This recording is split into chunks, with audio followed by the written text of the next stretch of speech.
This is the Synido Tempokey K25.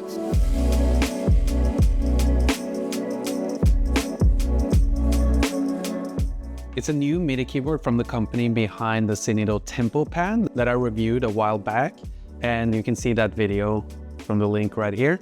And this is a budget MIDI keyboard, similar to many other keyboards in its price range. So what sets this keyboard apart from the competition? Well, there are a few things that I will show you.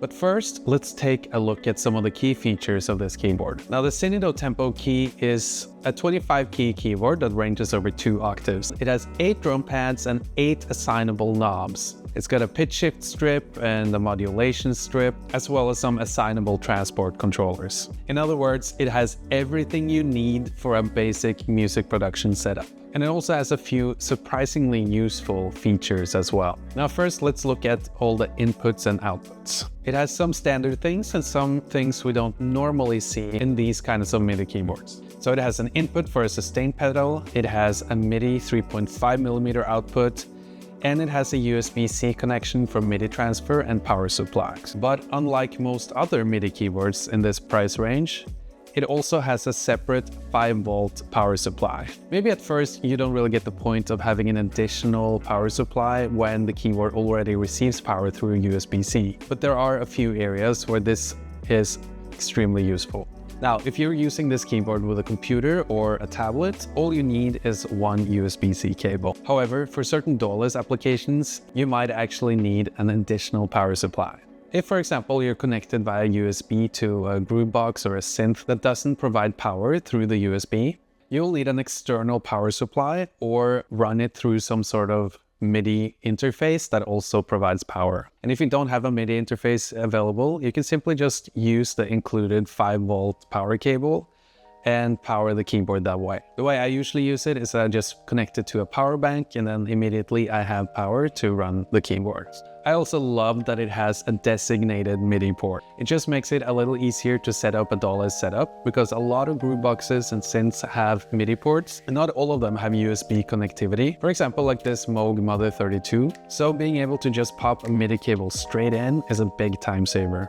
A 3.5mm to 5-pin MIDI adapter is also included with the keyboard, but I like to use these adapter cables by Teenage Engineering because they're just really practical since you have everything in one cable. And in instances where you want to connect your keyboard to other devices that also have a 3.5mm MIDI port, you can just simply use one of these regular aux audio cords to connect the devices together. Now, I'll briefly touch upon some of the accessories that come with the keyboard, but let's take a quick look at what you'll find inside the box. You get a nice carrying case, you get a MIDI adapter, a power cable, and a really robust USB-A to USB-C cable. And I love that they actually provide just a little bit extra in the box. Obviously, they don't have to include a carrying case or a MIDI adapter, but by doing so, it gives you the impression that you get a little bit more for the money you're spending. The keyboard also comes with a software that lets you customize your keyboard and assign various features to the various knobs and buttons. But something I really love about this keyboard is that you can easily use a tiny display and the main knob to change MIDI channels, as well as velocity settings and other parameters for the keys, the pads, and the knobs. This is again especially useful for DAW-less applications, and it's something that can be quite hard in other comparable keyboards. All right, let's get demonetized with some Billie Eilish.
So I think that this is a surprisingly good MIDI controller that packs a lot of features, and it has a price that's hard to beat, especially when you think of all the extra accessories that come with it. If I were to look for some possible improvements, I would say that the knobs and the pads feel a little cheap.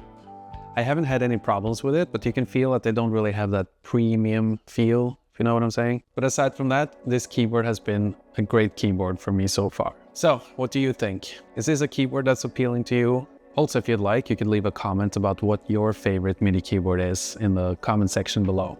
Now, if you want to pick up one of these keyboards for yourself and you also want to support this channel, you can use the affiliate link that you will find in the video description. And if not, you can simply just go to Amazon and look up Synido Tempokey. And if you're interested in more videos about MIDI controllers, you can check out this video right here where I review the Synido Tempopad, or one of these videos right here where I look at different kinds of quirky MIDI devices.